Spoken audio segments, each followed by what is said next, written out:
Okay, we're going to go ahead and start with our second panel. So just like our last hour, we will begin by allowing each candidate 2 minutes to introduce themselves, and then we'll engage in a series of questions. They'll be the same questions as our last panel. And just as the last panel, the first opening statements will go in alphabetical order, and then we will rotate through by alpha order after that. So every candidate will have an opportunity to go first and to go last. We're thankful to have with us today Jas Davis, Julia DeGraw, Tera Hurst, and Dan Ryan. Thank you so much for joining us for our City Council Q&A today. So we'll first start with Jas Davis. Please start by telling us about yourself and why you are running for Portland City Council. If elected, what would be your top priorities in the seat? All right, hi, nice to be here today. My name is James Davis. I go by Jas. It's an old family nickname. I grew up here, raised my kids here, and I'm a small business owner that has developed several wellness centers in Northeast and Southeast Portland. In fact, I'm sitting today in my closed down studio at Awakening Wellness Center right now. I jumped into the race because I wasn't hearing other candidates talk about what I felt were the most important needs facing our city. In particular, the need to become more resilient to withstand the likely impacts of climate change and peak oil. I had identified instability in global food systems as one risk factor, as well as economic instability. Obviously, we now know pandemics are another. All those concerns have been borne out in the recent crisis. So my reasons for running have only grown stronger. I'm advocating bold climate action and local food resilience, putting the needs of people first, including innovative housing solutions to homelessness and housing affordability for all Portlanders, and greater local economic resilience by creating a local public bank to provide better loans for homebuyers and small businesses and other businesses while keeping more of our money working for us in our community rather than sending millions of dollars to out-of-state banks. I'm concerned about the current health crisis and that it will not only lead to an economic crisis, but also to a crisis for democracy. And for that reason, I support council and voting reforms. My big focus over the past few years has been on election integrity and strengthening democracy. I'm a board member of the Equal Vote Coalition, and I support switching to star voting as a way to make our elections more fair and democratic. The current race is a great example with so many candidates. The two of us are going to go on to the general election for the council seat with less than a majority of the vote, and that's not democratic. STAR stands for scored and automatic runoff, and it allows you to express your support for several candidates so that if your favorite can't win, your vote goes to your next favorite in an automatic runoff. I was part of the team that brought star voting to the internal elections for the Democratic Party of Oregon, and I helped lead the team that is bringing star voting to a statewide election in this primary for the Independent Party of Oregon. We definitely need to bring it to the city of Portland. Again, my name is James Davis. I go by Jas, and I'm really happy to be here with you all today. Okay, thank you, Jas. And you did a great job of sticking to 2 minutes. I forgot to say that for all the candidates that we really ask you to try to stick to 2 minutes in your answers. In your chat box, you'll get a note from our administrator when you're approaching your 2 minutes. Okay, so now we'll move to Julia DeGraw for your opening statement. Please tell us why you're running for City Council. Hi, so yes, again, my name is Julia DeGraw, and I'm running for Portland City Council Position 2. That name might sound familiar to folks. I ran for this seat in 2018, and I ran on a system change platform.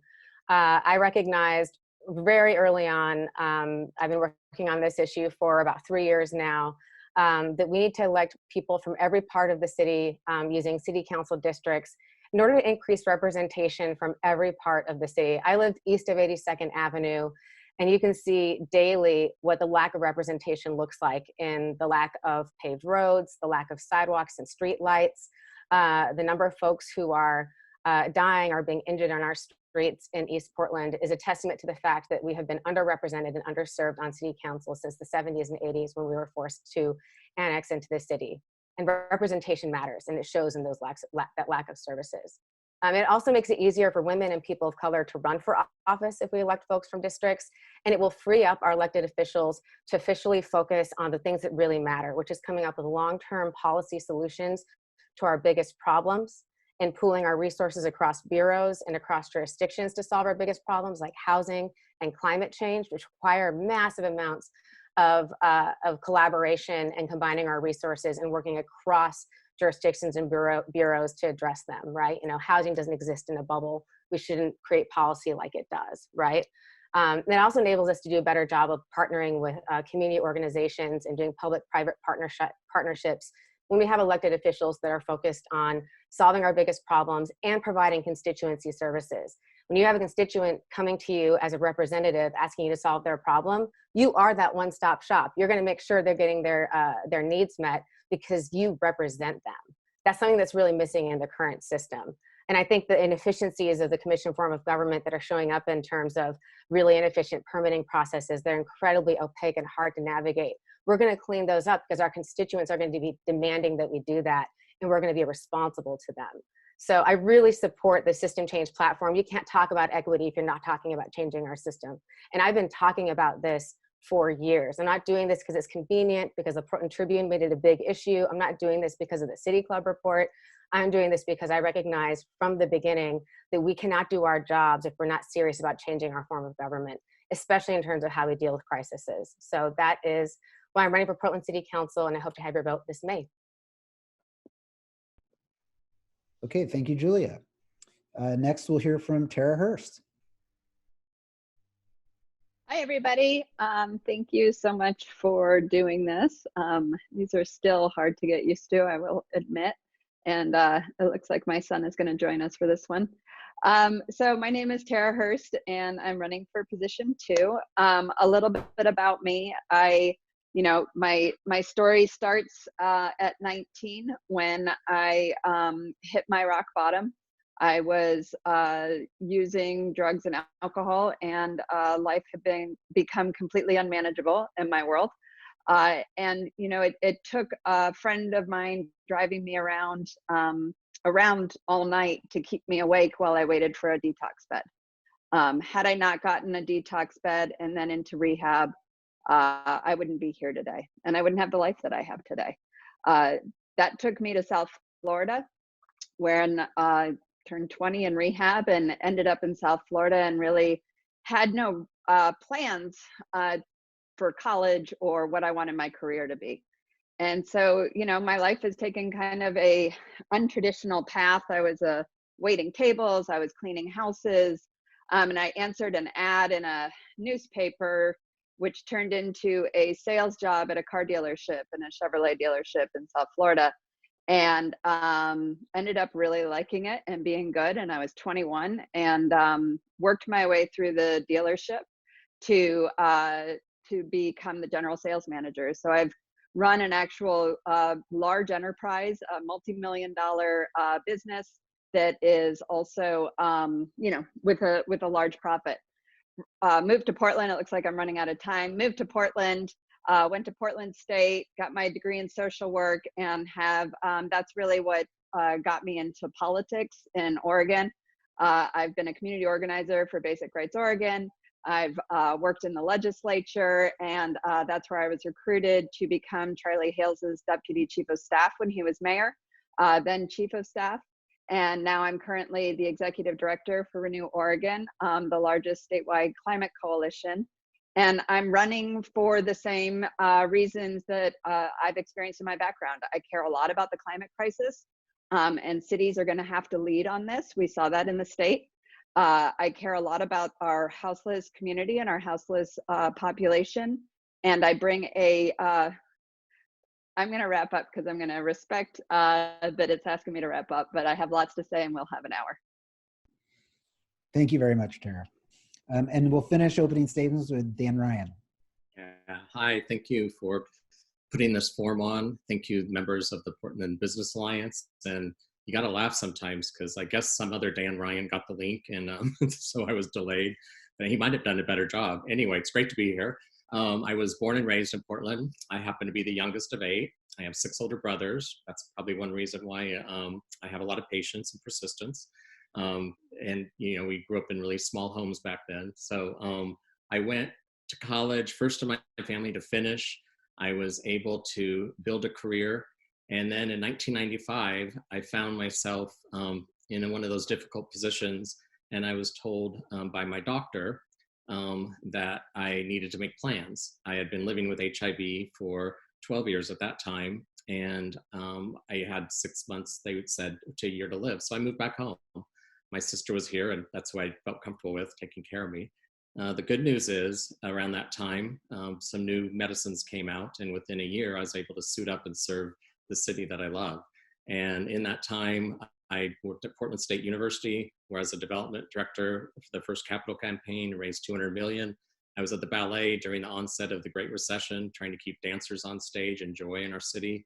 And then I was on the school board. I was the chair of the school board at a time where we really started to finally face equity, racial equity, by actually looking at it through data and also putting it in the budget to be strategic about it. Then I was hired as the CEO of the Schools Foundation. In that tenure, what I did was I really asked the board to lean into all the school districts in the city of Portland. The ones east of PPS is where we have much higher poverty and much higher needs. And then we also were looking at the graduation crisis.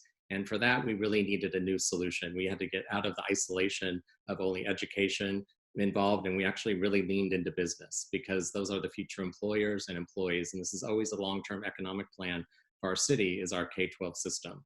And so because of that, people knocked on my door. They said we need a bridge builder that can bring business and social workers and the nonprofits together and really look at complex problems. We were in a crisis before COVID-19 with housing, with homelessness, and with transportation.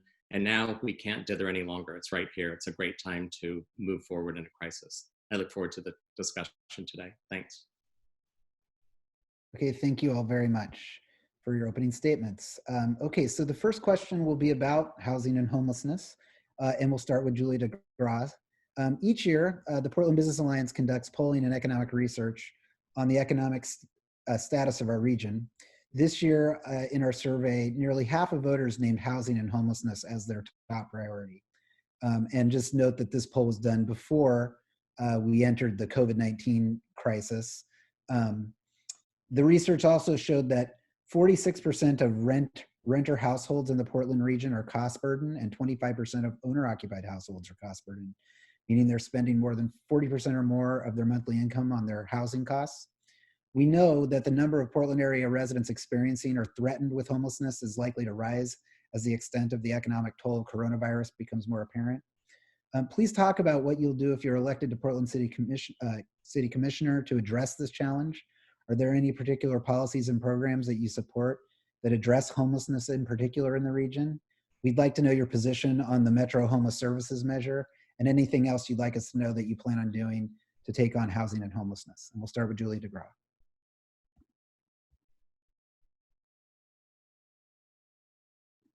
All right, there we go. I'm going to start by saying that I absolutely support the Metro measure to fund houseless services. I think that's a huge step in the right direction, and we need funding to address this crisis. And it's a long time coming, and I'm glad that we were able to build that coalition to put that on the ballot and hopefully get the votes to make it a reality. And I think that a time of crisis is actually the most important time to make sure that we're getting stable funding for providing services to houseless communities, because as we're going to be tightening our belts elsewhere, we need this funding to continue momentum on solving this problem. Frankly, this was a crisis, as we mentioned before the pandemic hit. And I think that we need to take advantage of the emergency funds that are coming online, both from the federal government, locally, and from the state. If there's going to be money available from the state to use at the local level on figuring out how to address the most immediate part of the crisis of making sure that folks who are living without shelter have shelter, right? We have to get over the fear of liability that I think is associated with failing to create temporary solutions to folks who are currently living on the street. I think this involves finding the funding to create tiny house villages for the unhoused community, creating more temporary camps like the city was able to bring online very quickly as the COVID pandemic was what was taking place. But we also, just as importantly, need to keep people from losing their housing, right? So we need to find a way to use this emergency funding and free up money to get money into the hands of small business owners. A huge percentage, over half of the employees in the city of Portland are employed by small business owners. They are the lifeblood of our local economy. And if you are getting money in the hands of business owners and they can keep people on payroll, those people are going to stay in their housing, right? So there's a really incredible way of like keeping the entire economy stable. You can get money into small businesses. But we also need to make sure that we're getting money into the hands of folks who are currently possibly going to lose their homes once the moratorium is gone for evictions. So it really has to do with using the emergency resources efficiently and smartly to keep people in their homes and find housing for folks who are living on the street right now. And then long term, we got to build more densely and affordably, taking advantage of the RIP particularly to do that moving forward, so we can hit our housing goals faster, because we can't afford to keep up the slow pace we've been on for the last few years. Sorry about time. Okay, thank you, Julia. Tera Hurst, you're next on this one. All right, thanks. You know, I agree with a lot of what Julia said. We knew that we were walking into this crisis with a houseless crisis, and it's not surprising that most Portlanders talk about it. Every Portlander I talk to, that's probably their number one concern. You know, our office is in Old Town, so I try and walk to work every day when we had an office and got to go there. And the amount of human devastation that I see on my way to work is astounding, and it's heartbreaking that we are becoming almost used to it, and it's becoming normalized. And I never want us to live in a city where that's normalized.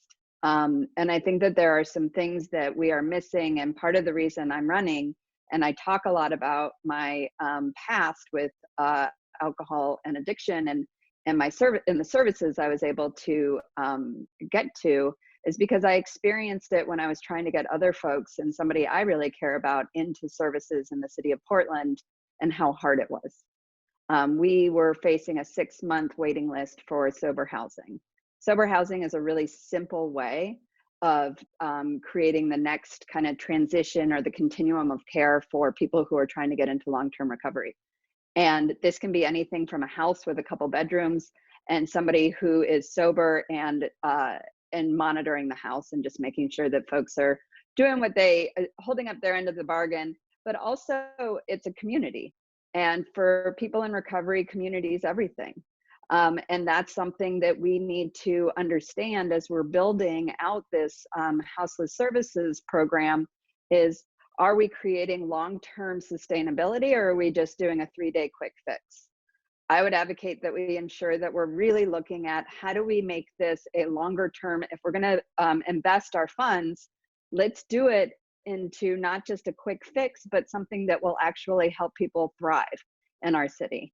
That's one small example of things that we could be doing right away. When I was in the mayor's office, I was the one who pushed to get the Kenton Women's Village up and running. That was something that is proven to be an incredible partnership with Catholic Charities, with the neighborhood, with the city, because it's on city property, and we helped set it up to make sure that we could create that transitional step from shelter to kind of a more permanent structure with case management and intensive case management, to then getting to a house where you already have a lot more of the tools that you need and the case management that you need to survive. I don't know why we haven't done any more since then, since it has been recognized as a very successful program, but that is something that I would do the minute that I got in there. And I'm not just saying that, I actually know how to do it, and I can get more and more and more of those done throughout the city. Houselessness is not going to be solved just by the city. It's going to be something that we have to work with our county, our state, and our federal partners to ensure that we have the dollars, to ensure that we have the healthcare safety net, the mental health safety net.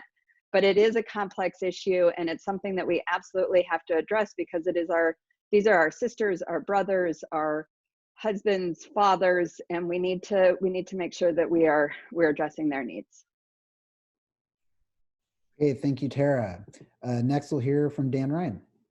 Yeah, thank you. This is a great conversation, and I'm going to decouple the two, homelessness, houselessness with affordable housing. The first one is very personal for me. I'm from a large family, and my third brother, Tim, suffered mental illness and also addictions, which is what he medicated with after he went off his prescribed medication from his doctor. And so after a hard time, he eventually ended up on the streets, and we all tried to house him. But he was harming himself so much and others. It was impossible to get him inside, if you will. And he wanted the fix. And it was really, really difficult, as Tara was mentioning, to find those type of services that need to be multi-layered, and it's very complex. And actually, like Tara as well, I'm from a family of a lot of untreated and treated addictions and mental health. Luckily, I'm on the side of the treated for the last 10 years. And so I have a lot of understanding of the complexity and how important it is to advocate for those services.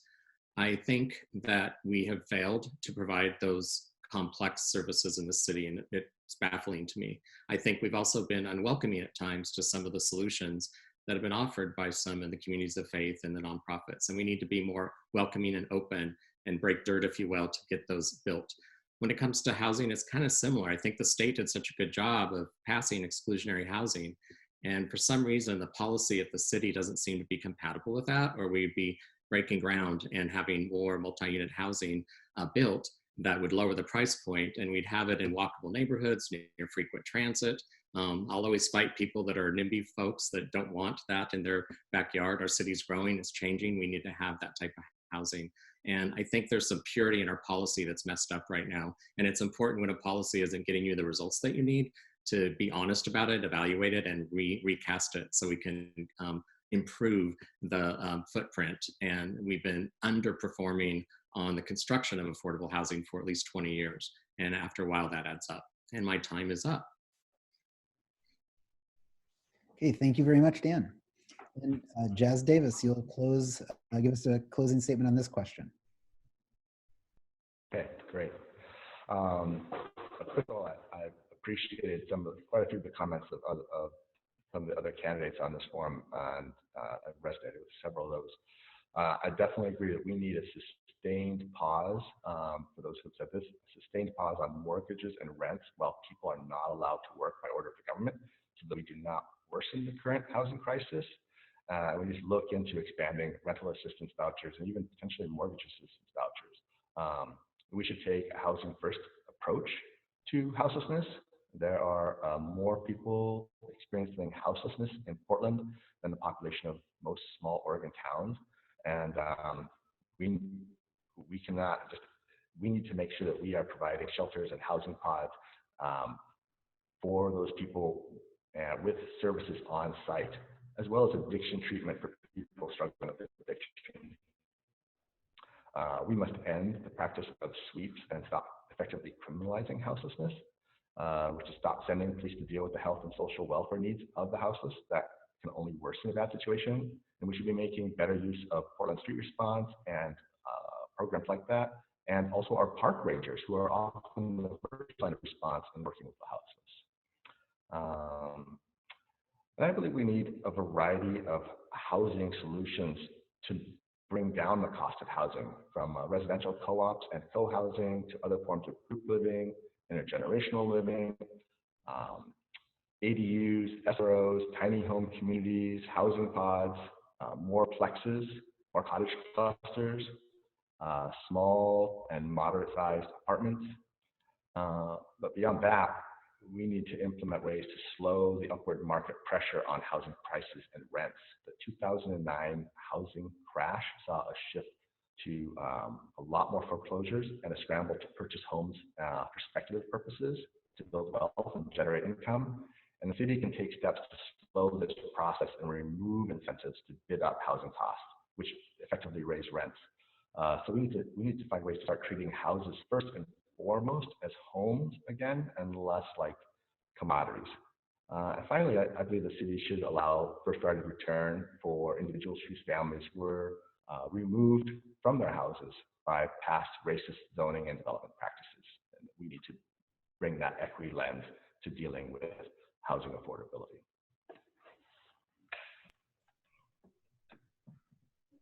Okay, thank you all for your excellent answers on that question. Now we're going to move on to talk about small businesses. So as Oregon responds to the COVID-19 outbreak and efforts to continue flattening the curve, a major impact has been the significant downturn of the economy. As you likely already know, both small businesses and businesses of color have been disproportionately impacted by this downturn, and supportive resources are exhausted within minutes of opening. What are some ways the Portland City Council can support small businesses and minority-owned businesses during and after this crisis? Are there programs already in place or in development that you would advocate for? And with this question, we'll start with Tera Hurst. Thank you. Yeah, I mean, I think that, you know, what we're seeing here, and I've been very forthright, small businesses weren't on my top of my agenda when I started running for office because they were doing well and our economy was doing well, and everything kind of tanked, as we've seen. And I think that they're absolutely on the top of line now. We have to find ways to be not only supporting small businesses, but being flexible and much more creative in how we are reaching them. I know that the Prosper Portland grant and loan was extremely needed. It was so needed that 11,000 businesses reached out to qualify, and only a couple hundred were able to. So obviously the need is there, and there are programs set up. What we need to make sure is that we don't have so many programs out there that you need a whole nother system just to help people navigate it. I would like to see us really focus on how do we keep our small businesses either running, who don't, especially the smallest ones that don't have the reserves that they need to stay open. How do we get to them first and put some of our reserves? So we do have a reserve. The last I checked, it was a couple weeks ago, so it could be down now, with $79 million. And that is for emergencies and for recession. We're in both. So I'd like to see us have more money in the take more money from the reserves and put them straight to small businesses, and making sure that we're helping our small businesses. It's not only money, right? It's resources can also mean that they need tech help, they need technical assistance, they need could be human resources, and we have such a wealth of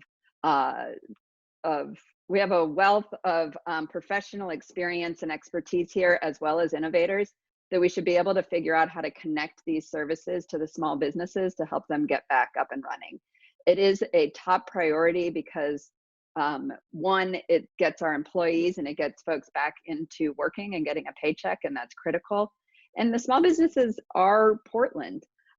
We are a city of small businesses, and we do have some great landmarks, but we also have the restaurant scene, and Sam had talked earlier about wanting to bring our tourists back. The best way to get our tourists back is to get our restaurants open, to get some of our creatives back, and to get our small businesses back up and running. So I would like to see more of our emphasis utilizing the reserves that we do have on small businesses. And I'm asked to wrap up. Great. You're all doing a great job sticking with the 2 minutes. Thank you. Dan Ryan, you're next. Yeah, thanks, John. Well, you guys have a really good visual to let us know we're done. I appreciate it. Yeah, I really think that one thing that's happened out of COVID-19 is it's getting us to talk about small businesses in this campaign. I felt like it was not on the radar, and I think Tara made some points on why. But I also think, even looping back to the last question, that when we're talking about our complex problems like homelessness and houselessness, we have not included enough of our small businesses in the problem solving. They have compassionate hearts, they care as well, but I've talked to so many small businesses that want to be listened to and be supported when they're cleaning up graffiti and messes every night, and when their receipts have gone down because people are afraid to come to their restaurants when they're going out to the theater. And I think that this crisis in the shared sacrifice time is going to force us to really bridge the gap between our small businesses, which is the vast majority of our revenue streams. And when I look at the Metro Housing, it's bond, of course, I'm going to vote for it. I think we all know that we're generous voters in Portland. We still deserve to know the transparent truth about the fact that it's not going to be 250 million. So what is our priorities going to be? And how will small businesses be a part of that dialogue? Because we just need to keep the currency flowing. So when I think of small businesses and all my friends, the majority who either work at a small business or own a small business, they're so suffering. They went off a cliff. This isn't 2008. This was not a little slope. This was like a ginormous cliff that everyone flew off of. And we're wondering how they're going to survive. And putting on more debt with little tiny loans isn't going to get us very far. So how are we going to repurpose our small businesses? So we have to think out of the box. So one story I like is my friend who runs Hood to Coast, who are probably the best logistics company in our market for sure. They do races. Well, no one's running races right now. So they're really good at delivering food. So Sunshine Division has them deployed to work there to deliver food. And so that's a great example. I think we have to look for those repurposed examples, like people providing food at the shelters right now from the creative class in the restaurant community. So my time is up, and I'm just looking forward to helping us keep the currency flowing, and it's all going to be lower. Okay, thank you, Dan. Next, we'll hear from Jas Davis. Yeah, as a small business owner, I'm very concerned about the current business environment. With the crisis, for a lot of us, this economic environment and the future feels particularly tenuous. And I'm concerned that our local economy not become compromised by over-relying on the federal government, and especially major bank loans to prop us up. Yeah, I would say we don't want to be looking to the federal government, first and foremost, to save us. And we especially don't want to have to take out major loans from Wall Street banks. That's a slippery slope, and we've seen how that has turned out for cities and states and even countries that then had struggled, to maintain, stay up with growing debt, and that eventually have to implement austerity programs. For that reason, I am a big advocate of creating a municipal bank. We should leverage our reserves to create a local public bank. And we should petition the governor to convene an emergency session of the legislature no later than July to pass enabling legislation to create a local bank. And I believe that we should create a state bank as well. Oregon should do something, the same thing that North Dakota has done. And I believe that Oregonians and Portlanders will want to invest their money in a local bank, and that will allow us to leverage a lot more money, our own local money, to address our own needs. And that feels like a lot safer, more solid footing in terms of moving into the future. A public bank could serve the unserved needs of local businesses, and as well as home buyers and cooperatives. And also administer loans for large municipal projects, directing millions of dollars in interest that normally goes to out-of-state Wall Street banks back into our local economy, and serving community priorities like affordability and support for small businesses, and support for cooperatives. So I really encourage everyone to check out what the Portland Bank Alliance, the Portland Public Bank Alliance, has been saying for years now. And I want to give a nod to Julia, who has also been involved with that effort, because she is on top of that, and I don't want to just say that's that I want to acknowledge that she's a part of that effort. So finally, in terms of city employees and our current economic climate, I believe it's important to keep as many people employed as possible. And I think one way we do that is just be spreading the jobs out as much as possible by cutting back to 3/4 time for most city positions, and so that we can keep as many of our essential city workers employed as possible. Okay, thank you, Jas. Julie DeGraw. Yes, and thank you, Jas, for that acknowledgement. I'm a huge proponent of public banks. I actually worked on the enabling legislation with Alyssa Kinney-Geyer in the last full session. We got a lot of support. We're still very much in the process of educating, our legislators and others about why it's such a powerful tool for keeping our money local. I think the challenge is that in an emergency situation, finding the upfront money for that and getting it running is going to take years. It's going to take a little while. So we need solutions in the really short term for this, although I fully support, I would love for Portland to become become the first municipal bank in the state of Oregon. That would be awesome. And we don't have to amend the Constitution to do it, which is lovely. In terms of this answer, I mean, a lot of folks have covered a lot of what I would say. I think that I really agree. We have to absolutely make sure that we keep as many people at the City of Portland employed. That means looking at administrative costs. Means looking at staff to management ratios. It means freeing up money by looking at the budget and finding ways to create some more efficiency quickly. There's some big black holes in the budget that are going to take a little more while to shine some light into to solve. But in the short term, there's a lot of ways we can identify to save some money and free up money to keep people who are providing direct services employed. And if we're going to create furloughs for folks, we need to apply those equitably. That means that those who make the most money take the most furloughs, and those who make the least amount of money have the fewest amount of furloughs, right? We have to be equitable in how we apply these policies, and we do everything we can to keep people employed. As far as small businesses are concerned, the way that the emergency funds have been adjudicated so far, the federal funds are going through existing bank institutions, and they're not doing an equitable job of putting this money into the hands of businesses.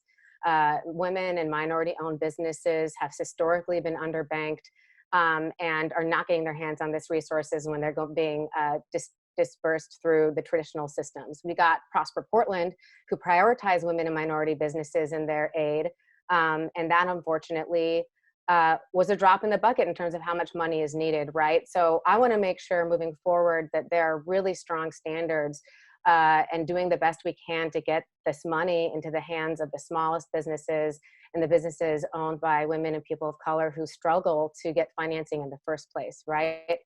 And then I would talk about the recovery as though there's going to be like this before and after.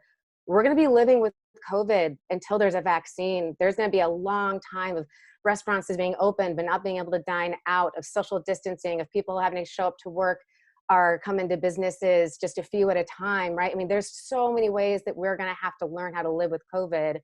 And I think that streamlining our processes and how we support businesses and how we support people and making permitting for opening businesses way easier and more transparent are things we're going to have to do moving forward, so that as businesses can come back online or new people start businesses, it's made easier for them to do so. And I also just want to add really quickly that it's terrible and it's really tragic that we're going to lose some businesses through this process. I think we already have, and they may not ever come back. We need to make sure that when we move forward, that we remain a city defined by our small businesses. I don't want to see some chains and corporate interest filling the gap if there is one. We need to make sure that as we recover, that we are making it as easy as possible and incentivizing small business owners to start up new businesses and stay in business for the long haul, because that's what Portland is. And we need to, that's one thing we can change over time, but I want to make sure that we're a small business town. That's one of the best things about our city. Great, thank you. So the next topic we're going to get into is the budget, and each of you started to refer to this in your last answer. It was recently announced by the city that the city anticipates having about a $100 million budget shortfall as a result of the COVID-19 outbreak. Probably nothing's changed quite as much for all of you as candidates who made the decision to get in the race, the bold decision to get in the race, as the city's budget outlook. You'll be going into a situation where you'll be part of a council that will be having to manage budget cuts. So just tell us about your experience managing budgets, both public and private. What kind of philosophy you'll take towards managing budgets? How will you go about your decision-making and making budget decisions? And what are some ideas you have, in addition to the ones you've already said, for helping the city manage this revenue shortfall? And with this, we'll start with Dan Ryan. Oh, thank you. I have experience on this. When I was hired as CEO of what was called the Portland Schools Foundation, we just knew we were in debt. We just didn't know how big it was. And it was pretty humbling. And so what I learned is how important it is to rethink, repurpose, rebuild. It's such a creative opportunity to come out of the other side with some new innovation and some impact. And within a year, we figured out how to get out of that debt, but it was pretty daunting. And my point that I want to make is when I started this race, I memorized that we were a $5.5 billion budget. Well, that's not the case anymore. And I think that the early projections are very low. I think it's going to be much, much bigger in terms of the drop of revenue. The private sector hits it first, and then those revenues eventually come to the public good. And the public good is going to be in a lot of shock on just how devastating this is. So it's an opportunity. The opportunity to not dither any longer on a couple big items that people have been talking about for decades. One is our ridiculous form of government. We really need an executive branch, legislative branch with a city manager with technical skills to hire a hydrologist and engineer to oversee the water department, not someone like Dan Ryan who has a theater background. It's important to look at the merging and the seamless streamlining that we could do with the county. For decades, people were saying, my God, there's a lot of duplication and people bump into each other. So as grownups in City Hall, as elected leaders at this time, we just have to focus on our residents. All of my jobs have been about whether it's students, patients, residents, it's always has to be client facing. And our residents are going to be suffering during this time if we don't become nimble, if we don't look at what our streamlined #1 priorities are. And right now, as it's been alluded to, it's at least a 2-year dance with physical distancing. And so how can we keep the currency flowing, albeit lower? Where are we going to take the shared sacrifice? Everybody, the higher earners are going to come down for sure. And then those essential employees, which we keep finding out are people that are often lower wage workers. They're on the front lines. We have to make sure they're not only working to keep us safe, but they're safe. And so we have to spend some extra money to make sure that our frontline employees can stay healthy during this choreography of COVID-19. I look forward to the creativity to come out of this crisis, and nothing's going to look the same. And maybe it never should have looked this way anyway. So it's an opportunity. Thank you, Dan. Jas Davis.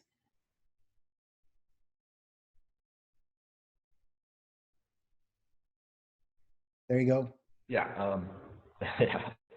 As a small business owner, I have had to deal with my own budgets, but I'll admit that the city of Portland, the size of the city of Portland budgets, that's going to require a lot of professionalism coming to the table. And so, right with Dan, the first thing I would want us to do is move beyond this form of old commission form of government, where commissioners are overseeing city budgets and city bureaus.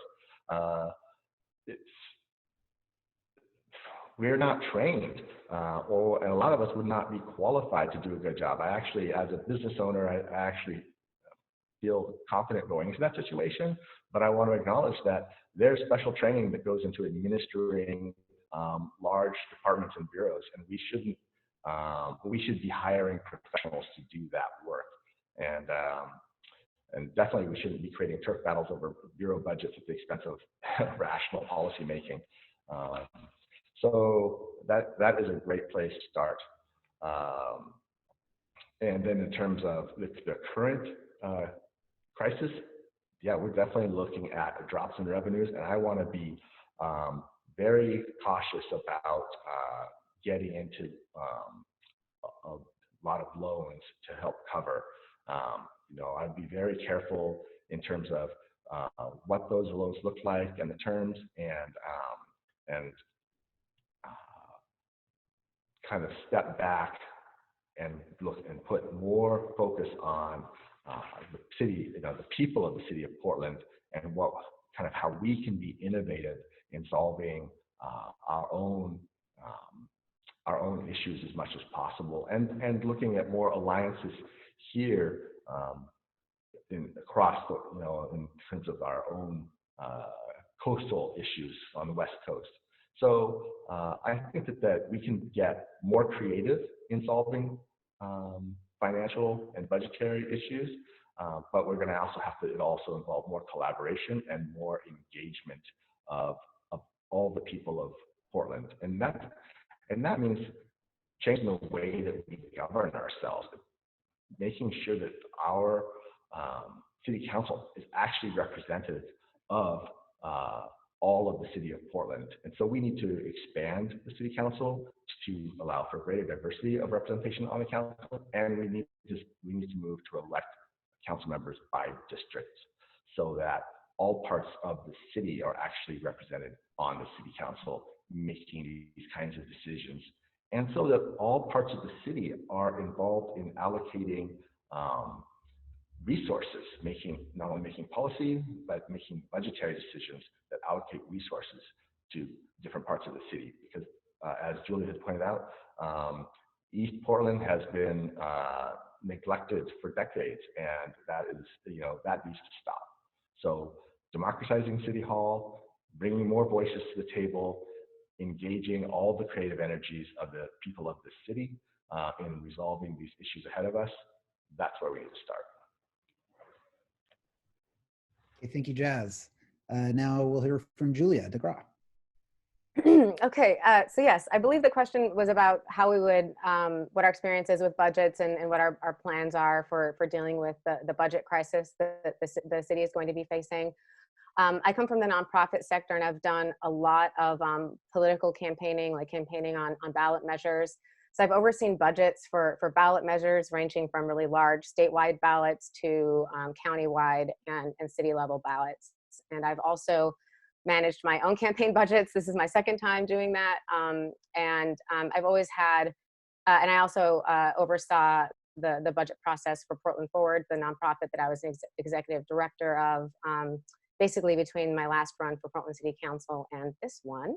I'm still on that board and helping out in that capacity there. I've also done a lot of work starting in my last run for Portland City Council in 2018 in organizing around the Portland budget, which required doing a pretty deep dive into understanding the structure of the budget, how much funding is actually available, the structural challenges that we're facing. You get a lot of folks running for public office who will make all sorts of promises about how you're going to take money from this pot and you're going to put it over here and it's just going to solve everything. And it's actually not, unfortunately, that simple. Restructuring the budget is going to be a multi-year process. And for me, something I recognized from the beginning is that even without this crisis, we needed to shine a light on a lot of the areas where we're spending millions of dollars and we have no idea what results we're getting. That's just unacceptable. That's not respecting taxpayers' dollars. We need to have audits and be able to see how effectively our funds are being used to get results for the people of this city. When you're going to ask for more money and you can't prove you're spending the money you're getting right now, well, then that's not responsible, right? I realize we're not going to get that kind of transparency in this one upfront budget process. We can get at some of the real quick, easy, duplicative stuff that's easy to clean up. You can look at administrative costs that are out of control and clean those up. You can do staff to management ratios. There are things you can do pretty fast to free up money quickly. But fixing the budget so it's a document that better matches our values is going to take a few years, right? That's going to be a huge challenge. And we do need to identify additional sources of revenue to solve our problems over time. But we also need to figure out a way to prioritize our existing funds in a way that better represents Portland's values and addressing this crisis. And I think that something that has happened under this crisis that is a really positive step, and it's something that should have been happening from the beginning, and everyone's kind of touched on this, is we're actually working collaboratively with the county and Metro in ways that we kind of hadn't before. That should have always been the case. We should be collaborating and pooling resources to solve our biggest problems, period. And that includes pooling resources for these. People can say we can't subsidize our way out of the housing crisis. We also can't solve the housing crisis all by ourselves either. We're going to have to partner with every jurisdiction to make that happen. And our budget will go so much further if we do a better job of pooling our resources with other jurisdictions. So I believe that I'm at time. 2 minutes actually goes pretty fast, it turns out. But I just also wanted to say, like, we need to make sure that our budget matches equity values. We need to make sure that we're getting funding to the communities that need it most, and that we're engaging communities in participatory budgeting so that they're actually having a chance to decide how money is spent. Okay, thanks, Julia. Tera Hurst. All right. So I have a lot of experience in budgeting ever since, especially, in the car dealership. Not only were we managing the front end of the shop, which is probably 20 to 30 folks, but then also the service department, which is really where most of your revenue and profits come from. Made a lot of difficult decisions versus inventory, staff, pay plans, all of those things. Moved into, you know, I'd say the most relevant budget experience I have though is actually the city budget and in the mayor's office. So as deputy chief of staff and chief of staff, what folks may or may not know, when you do those roles for the mayor, you're sitting at the table with the budget office all spring for hours at a time, pouring through every bureau budget, every recommended cut, and then also the next round, which is, okay, if what are the top 10 safety projects that we have to do?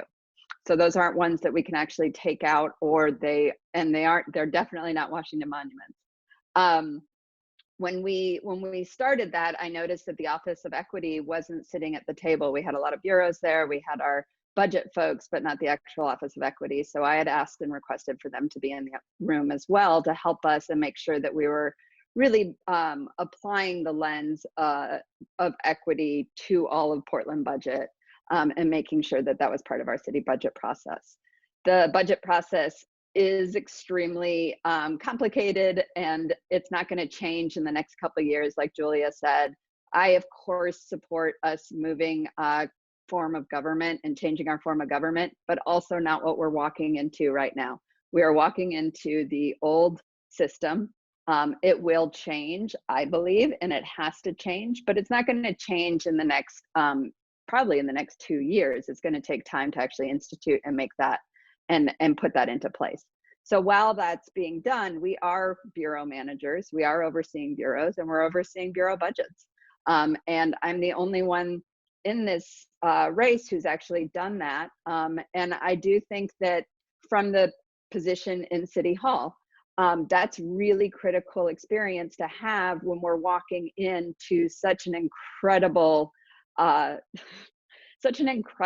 amount of decisions that are going to be needing to be made, and cuts, quite frankly, right? I love the ideas of creativity, and I don't think there's, from my experience in the city budget, creativity only goes so far, and our partnerships only go so far. So I think that those are all opportunities, and those are things that we can absolutely strive for and move towards. But at the end of the day, it's going to be the big old budget binders that we're going to be pouring through and figuring out what can stay, what can't stay, and what do we absolutely have to have. My hope, and you know, one of the things that I'm proud of, you know, Mayor Hales's work and our work in the administration was that he was able to build up a surplus, and Mayor Wheeler was able to maintain that and increase it. And so we are starting not in a good place by any stretch, because of the amount of economic disaster that we're looking at, but at least we're starting in a place where we know how to do this. So I would say that's my most relevant budget experience. I also manage a large nonprofit right now with a multi-million-dollar budget, and staff and contractors, and you know, that's something that I'm comfortable with.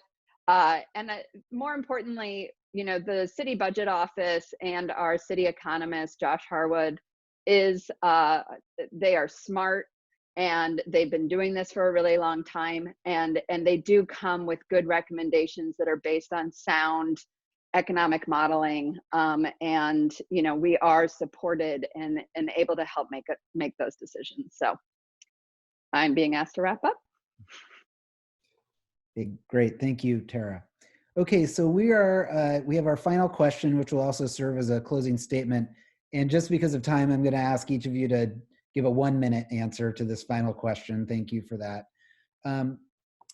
As you know, this special election is to replace the late Commissioner Nick Fish, who was hailed as a true public servant and the member of the council who frequently played the role of bringing opposing sides together to reach compromise agreements and make progress. We'd like you to just close by giving us your perspective on leadership, your leadership style, and why you believe you will be successful in making progress as a city commissioner. And as I said, apologize, we'll need you to give a 1-minute answer. And we'll start with Jas Davis.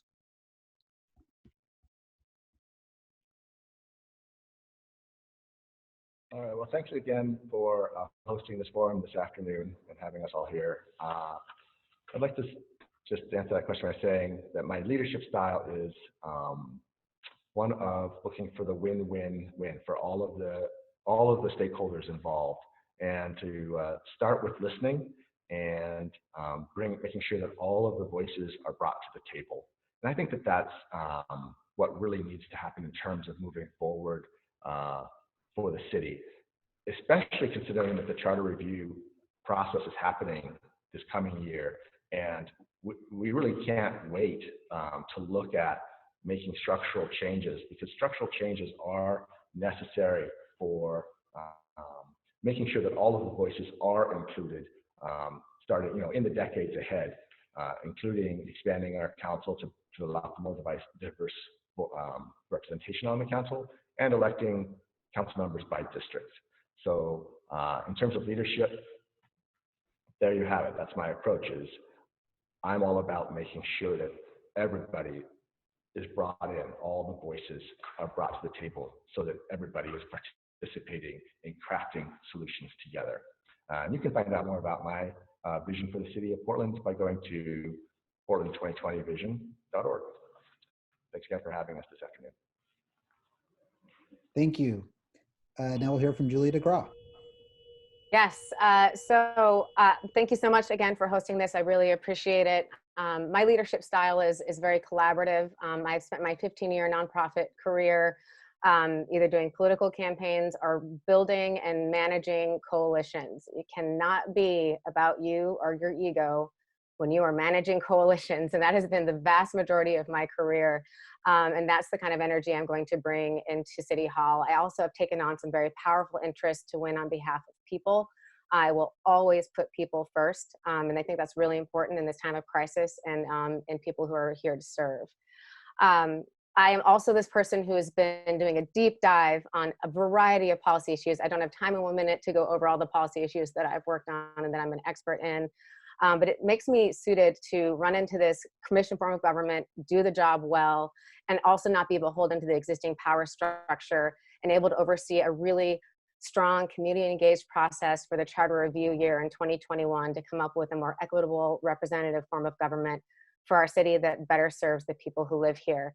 And that's why I have the endorsement of Joanne Hardesty and the city employees of Portland, AFSCME Local 189, ProTech 17, and also the teachers, the Portland Teachers Association and the PCC unions and the Sunrise Movement have all endorsed my campaign because they believe I'm the leader that we need in this moment. And I hope to have your vote on May 19th. You can check out more at my website, www.julia4pdx.com. Thank you so much. Okay, thank you, Julia. And now we'll hear from Tera Hurst. Thank you, and thanks again for pulling all this together. And I think I made it not as easy as well with all of my schedule needs and changes. So thanks for accommodating me.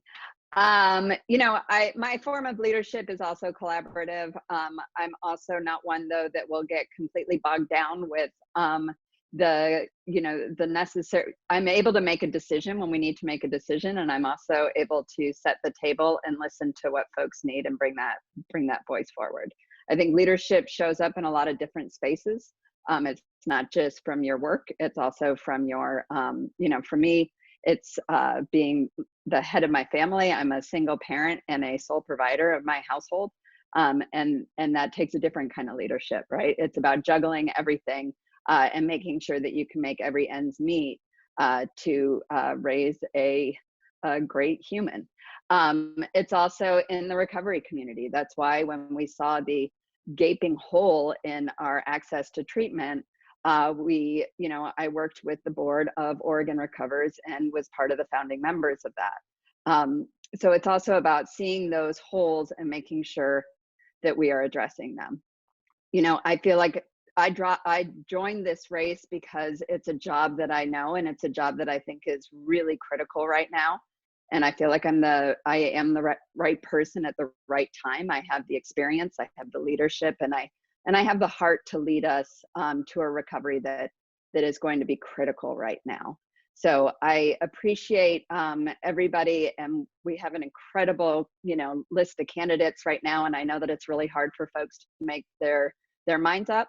But I just want to put a plug in that I would really love your vote when your ballot comes in, and you can learn more about me, Tera for PDX, TeraForPDX.com.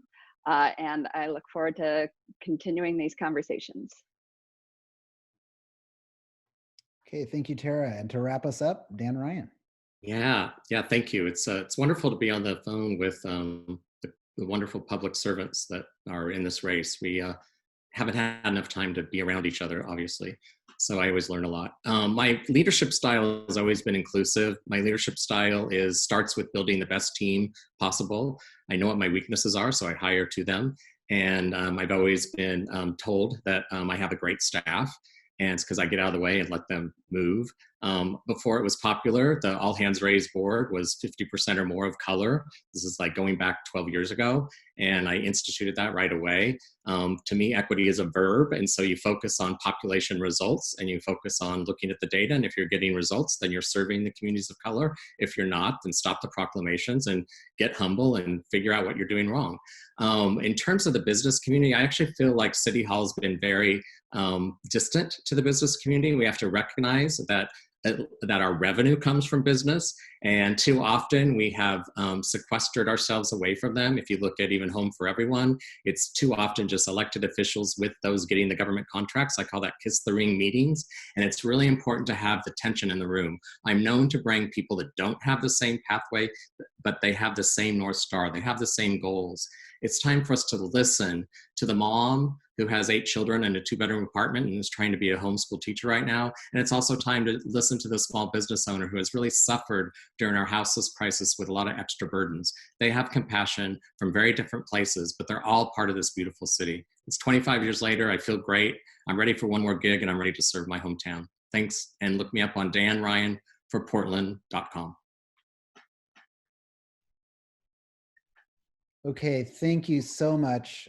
I just want to say thank you to all 7 candidates who participated today. We're really lucky to have such an outstanding group of leaders running for this position, as we could see today. Thank you so much. And just want to call out, you're also pioneers running for city council during a pandemic. I can't imagine what it must be like running for office doing video forums like this day after day, night after night, but just know our appreciation is real, and we just can't thank you enough for taking the time to speak with the Portland business community today. Want to make sure people know before they go that on Tuesday, May 5th, we'll be hosting another election Q&A with the candidates who are running for Portland City Council. Meet the candidates running to be Commissioner number 4 in the May 19 primary on May 5th. You can register at our website. As we mentioned, we will continue to share updates with you at our website as well at portlandalliance.com/COVID-19. That's it for today. Thank you again to our candidates, and stay healthy, everyone. Please take care.